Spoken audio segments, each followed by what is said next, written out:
Hello and welcome to Principles of Training. Today, obviously, I'm going to talk to you about principles of training, and I'm going to talk to you about the principles that have stood the test of time, that have been around for many years, will be around for many years to come, and should form the cornerstone of your exercise prescription. Okay, the first 5 points, or the first 5 principles of training that we're going to look at are known as the SPORT principle. S for specificity, P for progression, O for overload, R reversibility, T tedium avoidance, S-P-O-R-T, sport. Point number 1, specificity. Now the specificity principle relates more to strength and conditioning and athlete preparation.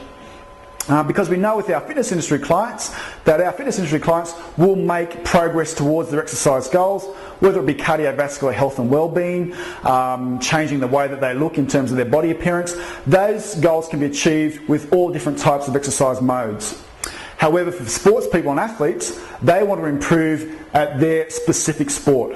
So to do that, they need to undertake exercise that will improve their sports performance. Now, I'll give you an example of the application of the specificity principle. Quite a while ago, a group of world-class 5-kilometre runners who did a time trial in the 5k run and found that their times were world-class, that is, that they would qualify them for any major tournament around the world in track and field. What they decided to do was stop their running training and do a 6-week block of swimming training. Day 1 of swimming training, they did a time trial in the pool to see how good they were at swimming, and they were quite poor. However, after a 6-week period of high volume, high intensity swimming, they found that their swimming ability improved out of sight. That is, the time trial at the end of the 6 weeks was quite a big improvement from the initial one in the water. What they did after those 6 weeks then was go back to their running tracks and their running training. They did another 5k time trial and found that their running performance slowed quite substantially. That is, the swimming performance or their swimming training for 6 weeks had a negative effect on their running performance. So the summary of the specificity principle is, if you want to be good at something, you've got to spend most of your time doing that activity.